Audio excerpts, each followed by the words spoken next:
Business is like gambling. Putting all this money on the line for something and you don't know if it's going to work or not. There's one advice I'd give people if they're about to start a brand is we won it, pitch 22 in Arnotts. Yeah, I didn't know what to expect. You go in, the end of every night, one of us would take turns to go down and hand wash them, and we all hated it. That's when the idea came from. Probably someone listening being like, oh, I have an idea. So like when you say online, like where would they? I literally just... Winners of the prestigious Arnotts Pitch Competition, now sold in over 30 countries. The award-winning innovation, transforming beauty routines worldwide. Must have emailed hundreds. It's my idea. That's probably why you see so many knockoffs. They can still copy it. They just have to change it by a certain percentage. Lindsay Lohan's mum, sister and Lindsay all have Brushdocs as well. The reason why I made Brushdoc was to help me. And I knew if it helped me, it would help so many other people as well. Before we start this episode, I would like to thank each and every one of you for listening to these episodes. If you could take a couple of more seconds out your time, share, like, subscribe, follow on whatever platform you're listening on. It would honestly mean so much to us and would help us grow the podcast. Now let's get straight to the episode. How are you, Ciara? Hi, Demi. I'm good. Thank you. Thanks so much for coming on. Thanks for having me. So you are the owner of Brushdoc. I am indeed. And yeah, it's doing amazing. You're in Arnotts and Selfridges. Yeah. I've seen that on your Instagram. Yeah. But yeah, so how did that all start? Were you always in beauty and makeup or? Yeah, so from a young age, I've always known I wanted to be a makeup artist. Yeah. From the time I could rob my mum's makeup bag. But I've never been great at school whatsoever. I left school when I was 14. No junior cert, no leaving cert. I'm dyslexic, so I really, really struggled in school. But I always knew I wanted to be a makeup artist. Even when I was leaving school at such a young age, I knew I wanted to be in the beauty industry. So once I got to a certain age, I went and did a course in makeup artistry. And from there, I worked on the counters in Brown Thomas, Arnotts. I went with agencies and I was in Cleary's and all over the place as well. And then, I went to Australia for a couple of years, did admin. And then I came back and I always had this idea to create this product. But I just never did due to fear, life got in the way. And then I think in COVID, that's when I just went for it and wanted to make it possible. Yeah, and why COVID? What made COVID kind of be the? Yeah, I'm happy you asked that because I feel like everybody in COVID had so much time to think, so much time to reevaluate their lives, and yeah, I just finished having my second child, so I was like, okay, I don't want to go back into I was working as an admin at the time. I hated it. And I was like, I really want to get into beauty. But the hours with 2 young kids, I wasn't sure, retail hours and stuff. And I had the idea and I was like, I'll just get it made. Because I know it would be good for, like, the reason why I made Brushdoc was to help me. And I knew if it helped me, it would help so many other people as well. So that's why I just said to my husband, Gary, can we do this, please? And he was all for it, yeah. Yeah, because saying that now, like I, thanks so much for gifting me your product. Mm-hmm. And like, I wouldn't have had like anything like that. Yeah. And normally when I'm cleaning my brushes, it's so awkward. I know. Like where that just seems, sorry for anyone who can hear that. Sorry. No, it's that noise. Yeah, we're just going to ignore that. But yeah, like I would have never had anything like that. Mm-hmm. And it just made everything so complicated to clean it. You'd be dreading cleaning your brushes. That's it. Well, when I was working on the makeup counters in Brown Thomas, we had communal brushes. And I worked for Benefit at the time. And I don't know if you remember Benefit. Well, I'm ancient, but Benefit back in the early 2000s. I still have a few things that Benefit. Yeah, I think, they used to have like a big like jars in the middle of the counters, and everybody would use them. Obviously, we'd clean them with surgical spirits in between, like each customer. But at the end of every night, one of us would take turns to go down and hand wash them, and we all hated it. So that's when the idea came from. I was like, I absolutely hate doing this. Or if I was on a long shoot doing makeup, coming home, after being up at 5 in the morning, coming home and then washing them, prepping them for the next day. I was like, there has to be an easier way to do this. Yeah. And so, like, initially my idea was, you know, like a electric pencil pair, you pop your brush in, your pencil in, it would sharpen it. That's my idea, was like in, out and clean. Do you know what I mean? So that's where the concept and the idea came from. And then I was constantly sketching, and like the sketches I put up sometimes on social media, they're terrible, but I don't have any more. I kind of binned the other ones that I was doing. But that's where the idea came from, was how much I hated cleaning my brushes after a long day, and that's where the idea came from. Yeah, and it's funny now that you say that, because I wish I could go back to myself and be like, record everything, don't bin anything. Yeah. Because the amount of stuff, I went through my phone and deleted loads of stuff, and then I was trying to make a video of basically your journey. Something like that. And I was you get annoyed at yourself that you deleted half the stuff. I was like, why did I not have any of that? Like, I'm just like, what? I still do it now. I'm like, oh God, no. But then I was like, those cringy moments might be good in certain like clips or something like that. Do you know what I mean? Yeah. So note to anyone who's listening, keep everything. That's it. Yeah. It doesn't matter. Like, even if you're looking at your memory in your phone, I do be panicking, but I'm like, no, I'm going to keep everything, because I know I need it one day just to look back on. Yeah, and you can buy iCloud and stuff like that. Yeah, exactly. Yeah. I have that. But yeah, so take me back through all the manufacturing process. Like, how did you find that? Like, did you know where to go? Like, no, obviously you had an idea. Clue. So in COVID as well, my friends also set up companies, and I was looking at them and I was like, look at them following their dreams. Amazing. So I approached one of my friends and I said, I had this idea, I don't know where to go. And she gave me a lot of direction. She was like, you just need to go out and find your own manufacturer, or else there's another way you could get with a Irish engineer that can see if they can build it for you. And I was like, okay, great. So that's where we first started. We started with an Irish engineer. We met him over in Zoom, and I remember being on the Zoom call really excited that I had this, like, the mechanics worked out in my mind and everything like that. And I was like, I have this idea. He had to sign in an NDA or something. Yeah. So it was all legit. So we did a Zoom call, and he was like, yeah, this is an amazing idea, but it's going to cost you millions to get made. And I was like, I don't have millions. I was like, I don't have millions. And at the time he was working on his own prototypes, and he just picked up something. He was like a shape or something, or he was like, look, like for this, for instance, I had to get this changed 3 times.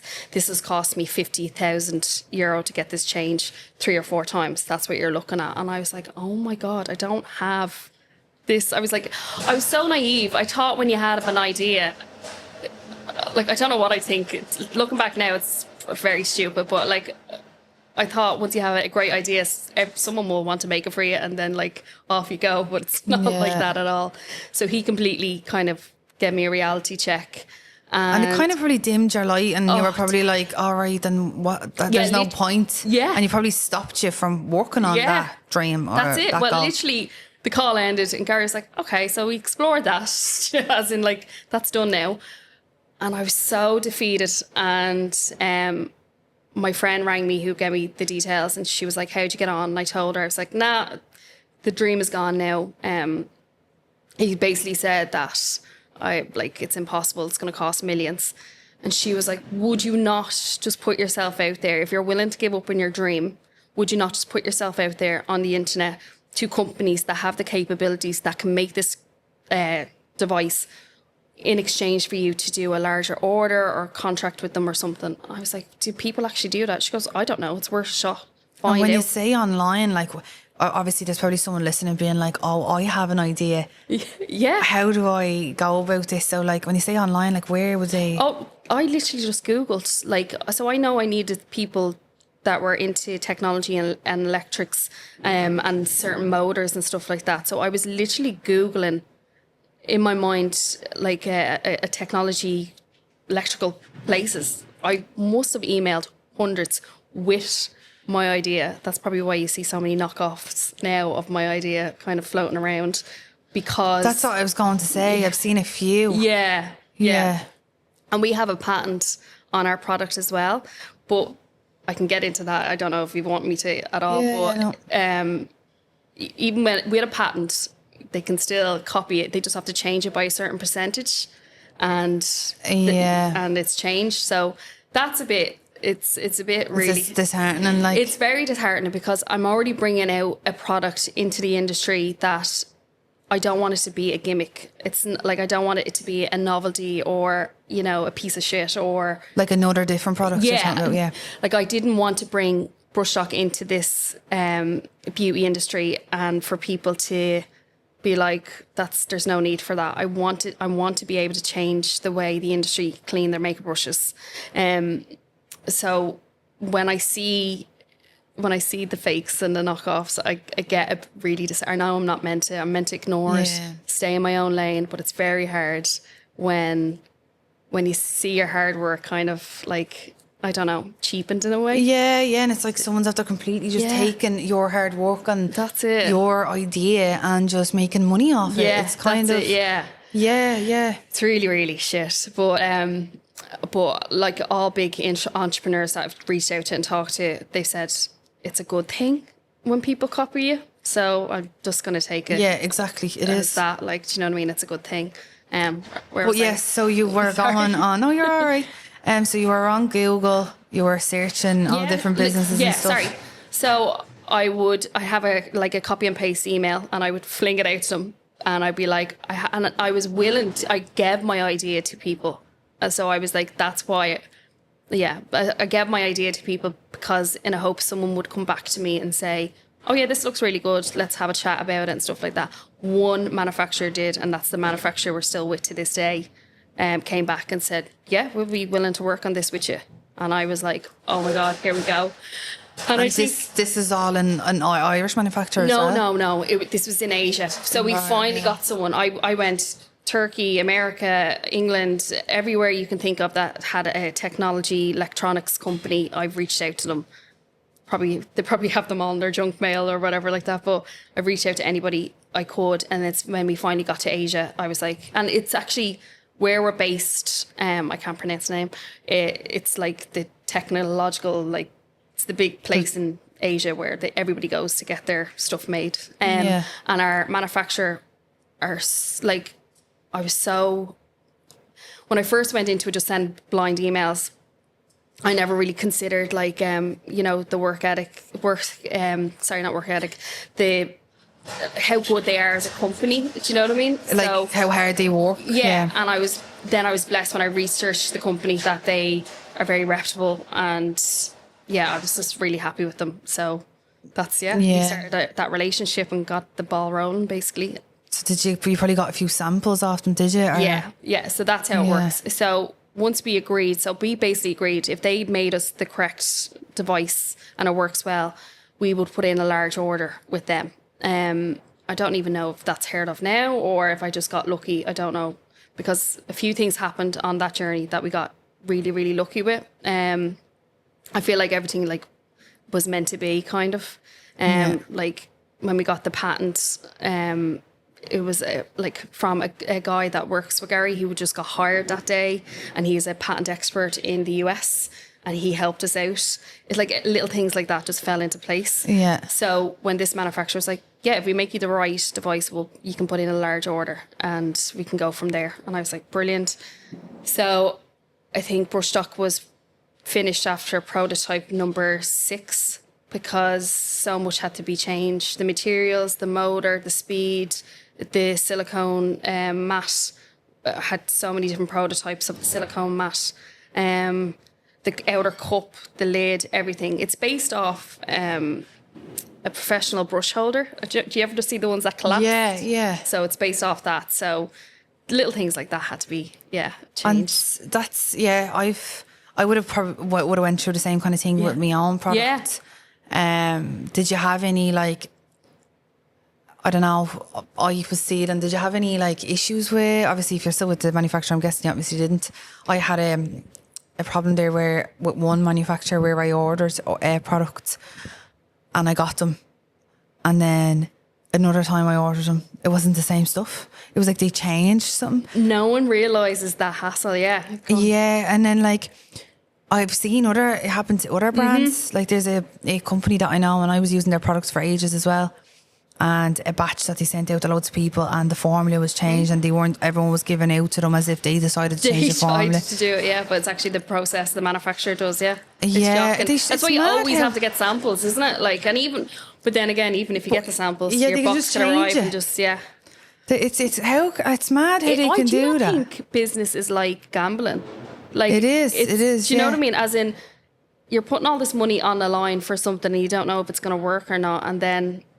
Yeah, it's just, I honestly just think it's taking a gamble. And you're especially like it's in the other side of the world where everything's getting made, and you're just like, here is how many thousands of euro I'm just about to hand you. Exactly, and you can't oversee put your everything. trust in that in there that like everything's going to be perfect, and you get a lot of stuff smashed and everything else, and that's why you pay the extra bit because of that, because we do all that as opposed to someone just ordering it online and then just hoping for the best. Like we're putting all that care and detail into it. Do you know what I mean? And then even plus is that then you hand it over to the couriers, and then it's up to them then what happens next if the customer's going to get it smashed. And it's I know that's it. Yeah, we've had those tedious problems, but no, luckily our manufacturer have been so good to us to this day. Yeah, no, really that's what I was going to say. But if you're obviously still with them, and they're constantly improving it. So like, if you know, like only last year we inserted a button underneath the device to help preserve the battery as well. So little things like that, we're constantly always trying to evolve it and make it better. Yeah, that's really good. Yeah.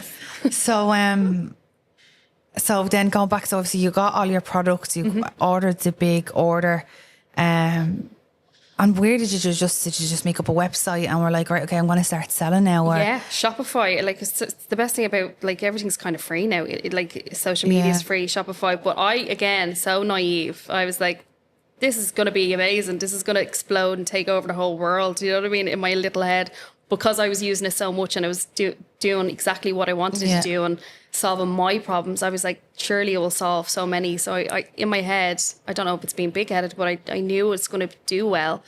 But I was so naive when I didn't realize you needed like an agency to help with that, the marketing, the PR. So again, my friend, she was like, you need to hire someone to help you like bring it out into the open. Like you can't just like launch it no one's gonna know page about and it, be like, okay, well done. Do you know what I mean? Apart from your friends and family. So yeah, that's what we did. We hired, once everything was made, we hired an agency, and they helped get us out into like the Irish market and stuff like that. And that's another thing. Like I was never, if there's one advice I'd give to people if they're about to start a brand is try and have a social media presence already online before you do it, because no one knew who I was. Like no one knew I was even a makeup artist. I never was on. I only started social media when I started my company. I always had my own personal blank page, but never like, you know, conversed with anybody, never networked, nothing like that. So that'd be my one advice, because I don't know, it would definitely help you. Yeah, it's so big. You'll always see like influencers like that have such a big following, and they start something and it just still launch something and it's just gone like that. It's just so well. Like you see Molly May launching her maybe. Isn't it? Yeah. Did you watch the documentary? Oh my God, it was brilliant, wasn't it? And literally she sold everything out in like 5 minutes, and you're just kind of like, it's just having that presence. It doesn't happen like that. yeah. It's just having that presence. So like I feel like social media now plays such a big impact. You don't even need to have a shop, storefront. You don't need to have anything.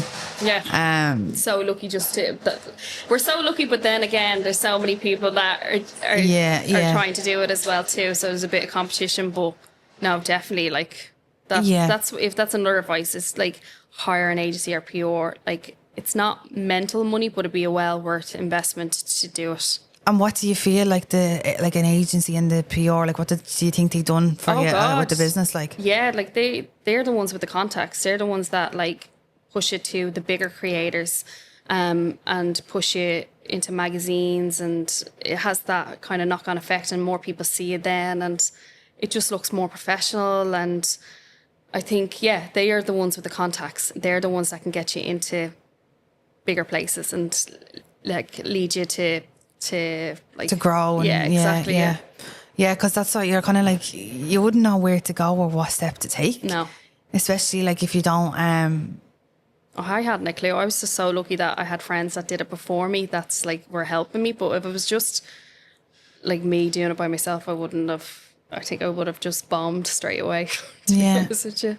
And what, like, say for anyone who was listening and is like probably thinking, I want to get my products into stores and shops, and what would be the requirements, and what steps did you have to take then to do that? And obviously after you got in contact with the agency. No. So the agency is more for like your brand awareness. How we got into store was through pitch with Arnotts. They have it every year. Like that, I didn't know how to get into retail. Like literally, and it's that easy. You literally ring up or email the buyers or try and get their attention, and that's how you get in. Like they can easily say no, or they can easily say yes. Like you'll have to do a little pitch or whatever like that. But and was that nerve-wracking? How did you find that? Oh yeah, well, doing Arnott's pitch 22, we won it pitch 22 in Arnott's. I didn't know what to expect. You go in, like I am now, a bit of a bag of nerves. I was like stuttering through the whole process. I'm so blessed that because my husband is like 50 in this business as well with me. Like he's brilliant, absolutely brilliant at all the intelligent stuff. I'm more the creative side of things. He's an accountant, so he does all the financial side, knows about like contracts, everything like that. So he was the one that ran with the pitch, but obviously it's my product, so I have to demonstrate. So literally, I knew a company that was there the day before, and she was like, "It's grand, it's very relaxed, she'll be fine." I remember walking into Arnott's, the pitch room, and there was like, it was like Dragon's Den. I was like, I was thinking, is it like that? I was like, "You're joking." I was like, in my head, I was like cursing her, going, "It's like a little chat, which she give over." And then so we were sitting, we were standing, they were all sitting, and you have to go through everything, and like tell them all like how well we've done so far and all that stuff, and then they come up and demonstrate, and then you agonise and wait, and then you get a call back saying you got through to the final. So that's how we got in. We were like one of hundreds that applied. Hundreds applied, and I think it grows every year. And then we got in, and it was just brilliant. We were there for the busiest times. You're there from like November to January, over Christmas, and you just sell and And are you not? So would you not be there now? No, or we're on the shelves there. Oh, right. So you're since then you're always there. Yeah, exactly. Right, okay. It's not the case for everybody, but most. If it doesn't sell well, they probably won't keep it there. Yeah, I think so. But I'm pretty sure everybody that's entered pitch has they're still there. Yeah, exactly. Yeah. But it's brilliant. That's what I'd recommend to people if they're just to get to pitch, and because what also pitch gives you is the PR, marketing, everything. Like I'm huge. Without them, like I don't think we'd be in Selfridges, because through pitch we met a very important person, Vina Doyle. She has Brand Boost. She has her own company, and she got us the contact and connection with Selfridges. And that's how we got into Selfridges, through doing a pitch with them. And that's amazing. So does that mean then obviously your products would be in Selfridges all over the world, or just? Well, they're just based in England. So they have 2 locations in Manchester, one in London, one in Birmingham, and online, and we're all in them. Yeah. Is there not I think I was in New York and I was in Selfridges. In Selfridges? Maybe? No, what was that? Sephora. Oh, that's what it was. Yeah. One day, hopefully. One day. I'll be there. Yeah.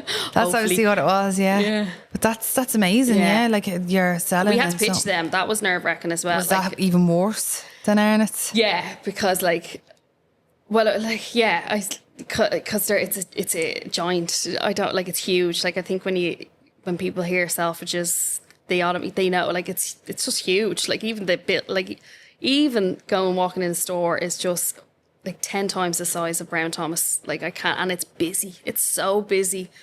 And I was like in my head, I was like, not a chance. But like you have to give it a shot. Yeah, so, and you're there now. Yeah, so couldn't believe it. That was at the end of the pitch.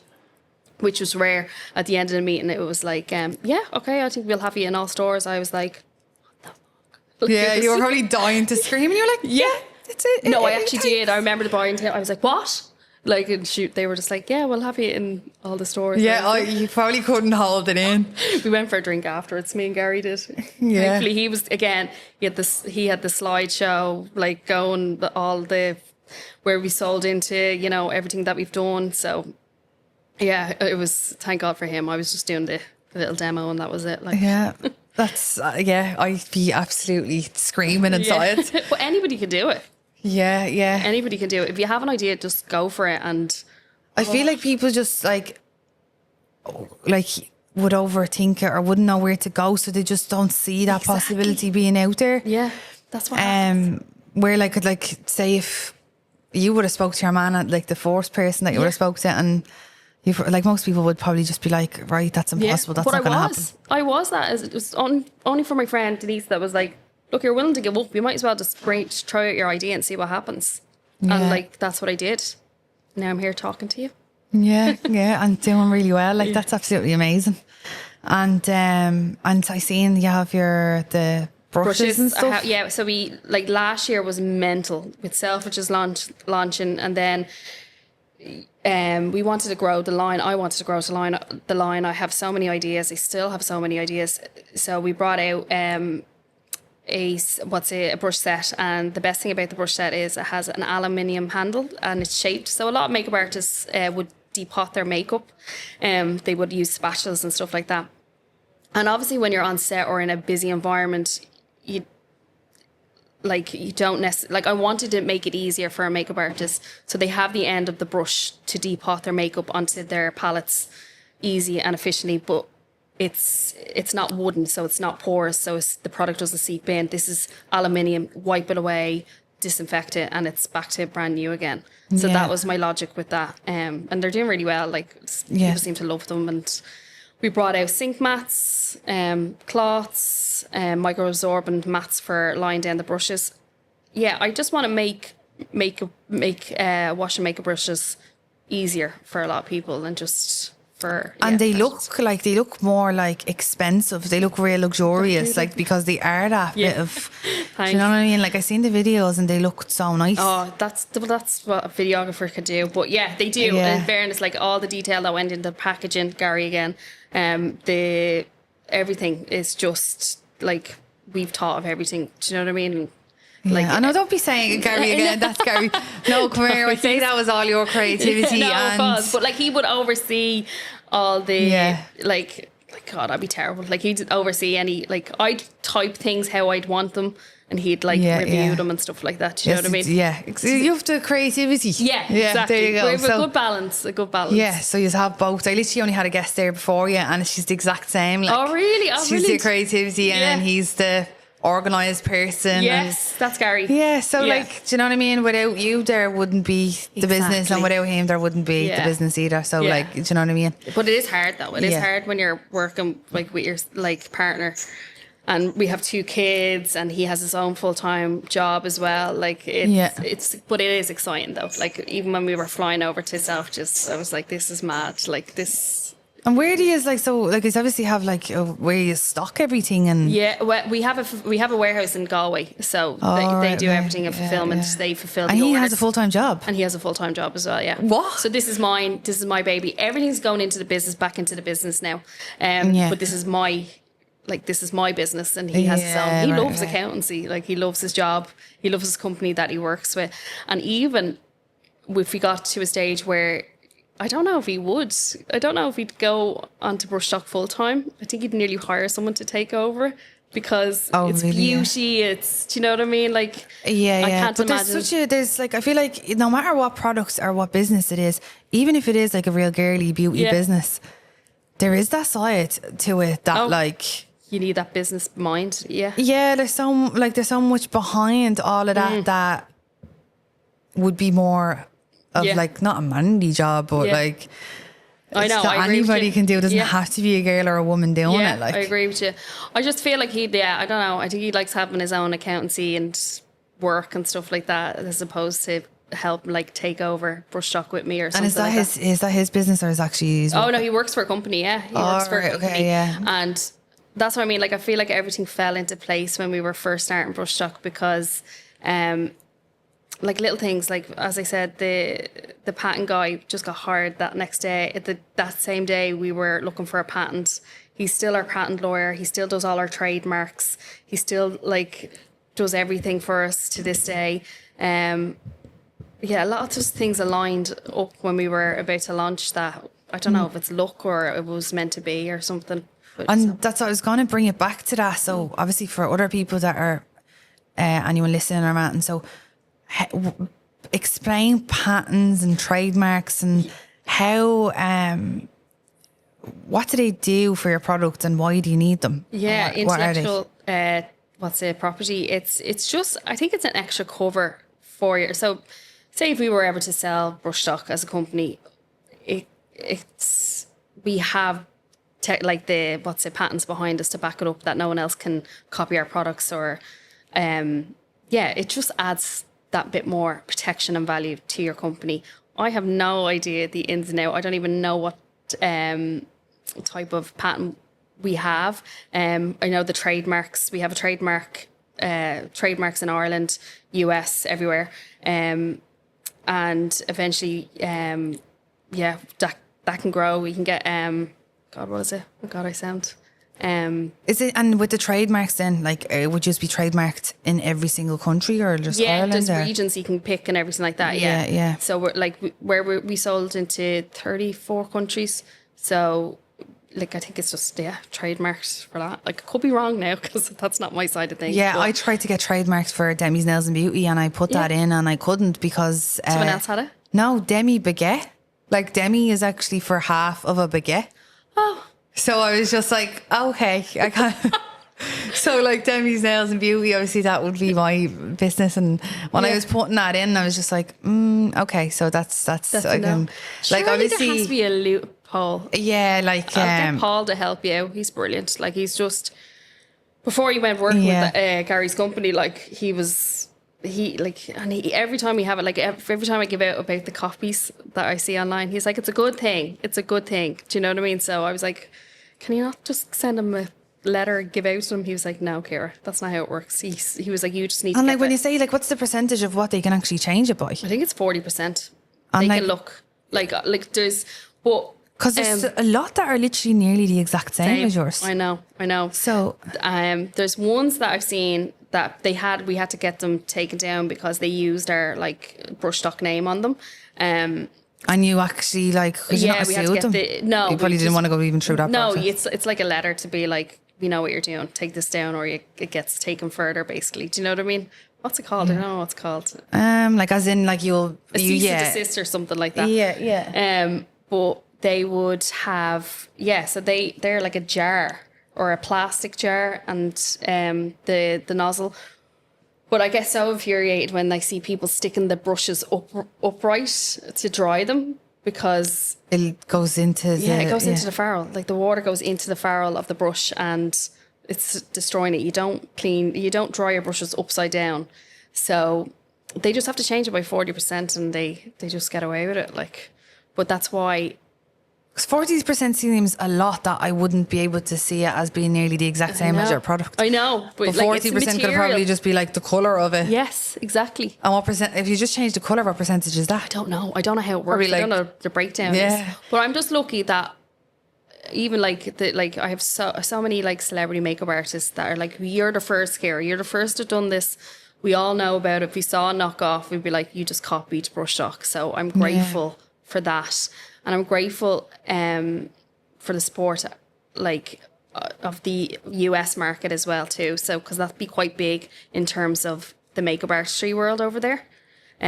So yeah, they know. I might have a small following on Instagram, but there's some amazing people following us that are at the top. Yeah, you said to us earlier on like Lindsay Lohan and stuff like that. January Jones bought one. Lindsay Lohan's mom, sister, and Lindsay all have Brushdocs as well. And There's a few of them, like, And how did that happen? Like, did they spot you on social yeah, media? spot on social media, get a DM, love to try a product, and like, I'm Oh, like, I'd say you were like, is that fake page? yeah, exactly. They have the blue ticks though. Yeah, Yeah, no, I'd be still thinking there's no way they There's bought no it. way. I'd be, Do they like us? Do they know who I am? I'm like, I was saying to my friends, I was like, imagine like Lindsay Lohan and her mom and sister, like, oh yeah, that's a great product to clean. Like talking about my product, I'm like, that's so surreal. No, but Did you end up meeting them or no. But Dina Lohan follows us, so I chat with her a good bit on Instagram and stuff like that. And yeah, they just That's unreal. Yeah. Well, and I remember when January Jones bought one. I remember my husband going, like, her name, like when her name popped up on Shopify, he was like, oh, January Jones, that's Jan Jones, that's a lovely name. And I was like, yeah, that's a nice name, didn't think anything of it. And then she shared it on Instagram, and we were getting flooded with like messages and like, yeah, so Yeah, that's all it takes. It's just a post. and it only takes like, that has that like effect, like when one person sees it, then another person, because the US would be our next big market outside of Ireland that we sell into. Yeah. And so how did that, like, obviously you are in Selfridges, you are in Arnotts. How was it, just through online you're selling in America, or would you be in any shops, retail shops now? No, we've got approached a good few times to sell over there. But you'd need another warehouse. That's it. We're just, like, I keep thinking, I know we're 3 years old, but I feel like we're still very small to eventually do that. I don't know. I just want to, as you said, I want to be a bit more established before I start looking into that market. And we just launched into the UK. I haven't even put our toe into that market yet. Even though we're in Selfridges, I haven't, gone with an agency over there. I haven't done anything. So, like, basically one step at a time. Do you know what I mean? But you jump into too much. Yeah, and everything is through our website with the American sales. Yeah. And like before Unpost. Say if your husband left his job now, that would probably, do you know what I mean? Yeah. I'd be like that, he'd be in America. Yeah. No, like, yeah, I have to go over because I met so many amazing, like, friends through Brushdoc now, like, and celebrity makeup artists, like, that have helped me so much. Just like one of them is Mateen. He is the key makeup artist on And Just Like That. He helps me with product development and just being a really, like, wonderful person. And it's just the people you meet along your journey through business just really makes it as well. It gets easier and easier. Because there is a lot of times where you have so much self-doubt, as you know yourself, and worries, and so those networks and those relationships really help. Yeah, that's so important. Yeah, because if you're, I feel like other people are probably listening and be like, how do I get into these networks? So there's loads of, like, for me, like, I would have met a few people through, like, the local enterprise office. Did you ever go to any of them events and stuff? We did it at the start, but like, I think Gary might have, like, talked to them a bit. But, and then obviously from the podcast is great. And what would, for anyone listening, being like, how do I network or meet other people? Like, would you just reach out to people on Instagram, or how did you? That's what I do. I'm like, I just literally, because what I've found as well, when you're reaching out to people that are bigger and better and longer in this game than you are, they're willing to help because they've been where you were before. So I have no problem reaching out. Like, for instance, I'm talking to someone really huge in America, and she's been very good with her time and stuff like that. And I just sent her a message one day. Love your story, love your brand. I'd love to pick your brains about a couple of things, if that's okay. And she literally wrote back going, let's have a chat. And they are willing to help you if you're willing to put yourself with that. Sometimes I feel like you look at someone and you'd be like, oh, they won't even see my message. She'd be thinking that, even if they did look at it, they forgot about it 2 minutes if they're not going to reply, or if they do want to reply, they'll reply to you. So I literally DM anybody that I'm like, oh God, I wonder if they know this or help me with this, or how did they do that? Do you know what I mean? It's like when someone comes to me or anything, how'd you get into Selfridges? Straight away, Vina brand boost, go get her, or like, just email, or try and look up the buying team, or try LinkedIn is brilliant. I'm not on LinkedIn. Oh, I'm shocked, and I keep saying that I'm going. Are you on LinkedIn? I'm on it, but I never use it. And it's meant to be amazing. It's I got it because everyone was saying, like, it's easier to get guests and stuff that way through LinkedIn. and it's more for like business instead of like everything else. But like, I'm just so bad at using it. I never think about it. It's never crossed my mind to even go on it. I know.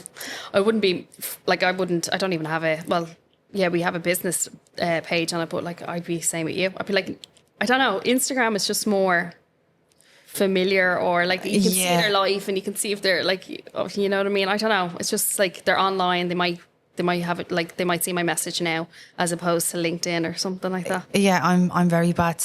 I feel like there's so many platforms now. It's like, how do you keep TikTok? Good luck to me. I'm a fossil. I'm trying my best on all of them, but like I wish. Do you not have someone that would do any of that? I'd love that. I'd like. Do you know what? I've never been approached, but I wouldn't even know where to begin. I'd like love if someone was to come to me and be like, direct me what I have to do or what I should be putting out there, because ChatGPT is great, especially as a dyslexic person. It's fucking brilliant. It's great. Like, do you ever see them videos now? I literally tell it what to say, and I'm like, check grammar and spelling and like make sure it's okay, and it will literally come back. It's life changing. It's like, did you ever see them videos? And it's like, I've seen a few of them now, and I keep saving them because I'm like, I'm gonna try this. It's like, tell them about yourself, about your business, what your goals are, what you want to do in life, like your personal, your business goals. Tell them your schedule, like, or whatever, like your weekly routine, everything, and it'll tell you what to do every day, every week, and give you like basically like a to-do list or your calendar, to get you to them goals. That's like literally like gives you everything, doesn't it? Yeah, and then you can literally. I actually haven't done something like that. I must do it now that you said that now. Yeah, it gives us a content idea. So would you ask? No, like you can. I only seen a video before the episode just there. Like, I was like, we asked ChatGPT to write us a skit for a post, and he gave us like on a sale or whatever, and they just spit it out and like actually gave them like words to say, and they'd done the exact same thing, but they had screenshots of everything from ChatGPT of what it was saying for them to do, and they done it, and it was actually like funny, really like. Good. It is. Like, I literally only use it for when I'm writing for a caption, and then I like, oh God. I used to be running back to Gary going, is that okay? And then now it's literally just throw it into chat and just, it comes back perfect then. So it's life changing. Yeah. There's all these little things you can help you with. Do you know what I mean? Yeah, where like, it just makes life so much easier. Yes, it really does. Really does, especially someone's tick like myself. It helps a lot. Really does. Yeah, so thanks so much for coming on. Thanks, Demi. Thanks for having me. It was lovely to chat to you. Yeah, I feel like this was really helpful for like anyone who's listening. I hope I wasn't rambling or anything like that. No, like with anyone who's listening thinking, right, I have an idea, where do I go? How do I get started? It's like, I feel like you're after outlining all the steps for someone to actually take that action and do it. Yeah. But nowadays there's one last thing. Nowadays there's like places like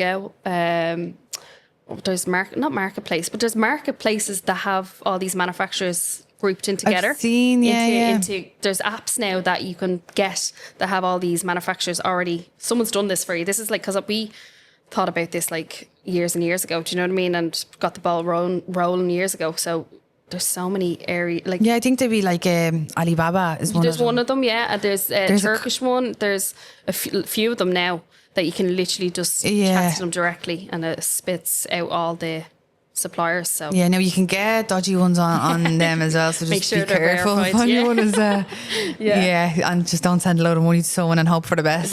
No, definitely get samples and But thanks so much for coming on. Thanks for having me.